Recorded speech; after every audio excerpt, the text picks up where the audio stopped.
Assalamualaikum warahmatullahi wabarakatuh. Alhamdulillahirabbil alamin wa bihi nasta'inu ala umurid dunya waddin wassalatu wassalam ala asyrafil anbiya wal mursalin amma ba'd. Alhamdulillah berjumpa lagi dalam kajian spesial belajar dari para pendidik teladan di dalam Al-Qur'an. Kali ini kita bicara tentang sosok yang sangat istimewa yang mendapatkan gelar fil Qur'anil Karim sebagai uswah hasanah. Beliau dan orang-orang yang mengikuti beliau disebut uswah hasanah. Nah, jadi selain Rasulullah Shallallahu Alaihi Wasallam, tokoh kita inilah yang diberi gelar istimewa uswah hasanah. Siapa lagi kalau bukan Abul Anbiya wal Mursalin, Ibrahim alaihissalam. Ibrahim alaihissalam, jamaah sekalian, itu disebut sekira 69 kali. Nah, jadi 69 kali di dalam Al-Quran Al-Karim.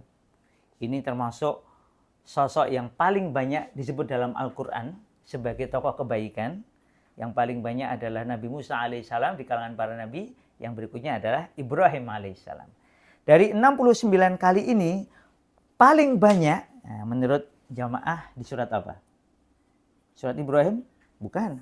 Di surat Ibrahim beliau disebut hanya sekali. Yang paling banyak nama beliau disebut di dalam surat Al-Baqarah 14 kali. Dan kemudian tersebar di sejumlah surat yang lainnya. Nah, apa pelajaran istimewa dari tokoh kita ini, Ibrahim alaihissalam ini? Beberapa pelajaran penting yang kita dapatkan dari Ibrahim alaihissalam, sebenarnya banyak sekali ya, tapi kita ambil beberapa poin utama.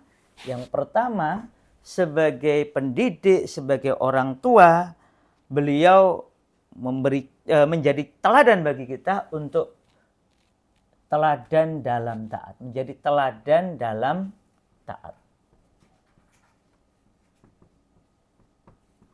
Allah Ta'ala telah menguji beliau dengan berbagai ujian. Ujian pribadi, ujian keluarga, nanti kita tahu ujian anak, berbagai ujian.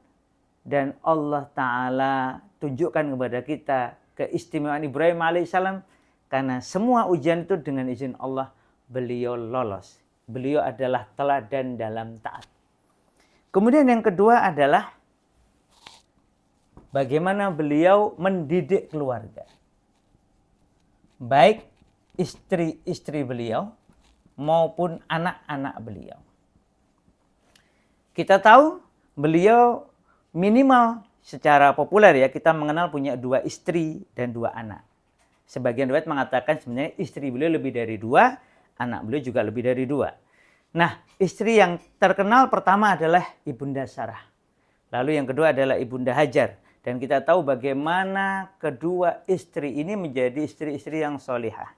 Dan dari masing-masing minimal lahir 1 anak. Dari Ibunda Sarah lahir Ishak. Dan sebelumnya dari Ibunda Hajar telah lahir Ismail.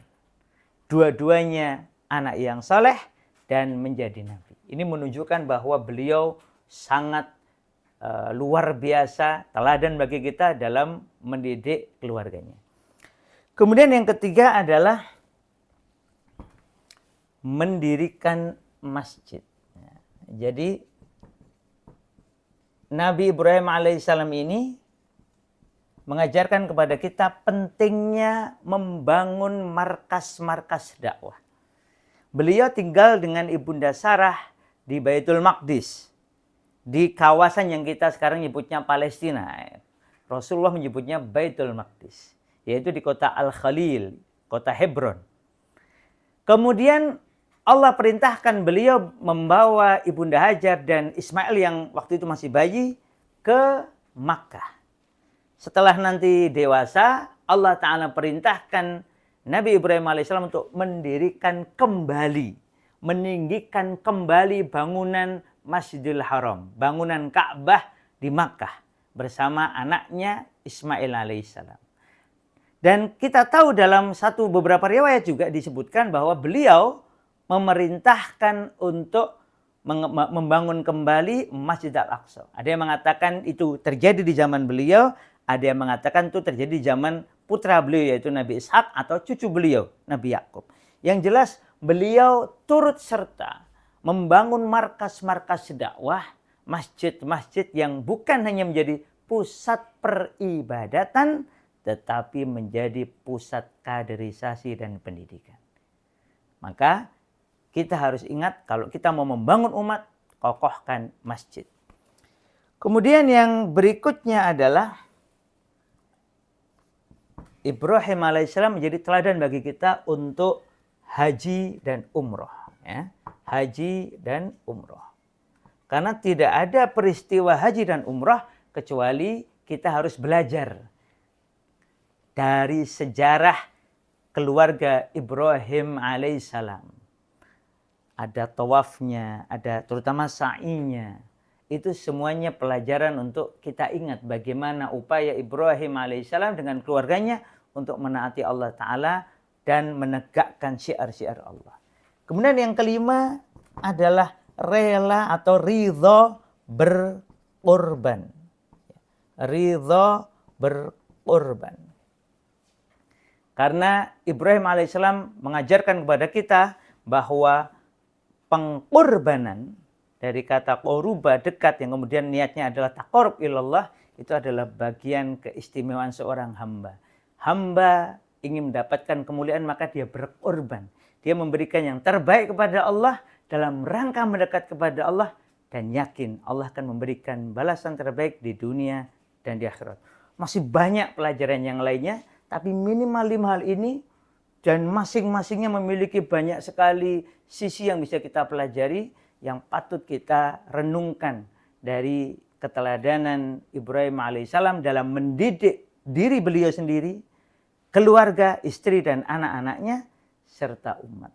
Maka Masya Allah, nanti silahkan perhatikan bagaimana doa-doa istimewa Ibrahim alaihissalam di dalam Al-Quran Al-Karim. Ini salah satu di antara pelajaran penting dari beliau adalah berdoa. Nah ini perlu ini, karena para bapak, para ibu yang bingung mau doa apa, ambil doa-doa Al-Quran, khususnya doa-doa yang dipanjatkan oleh Nabi Ibrahim alaihissalam.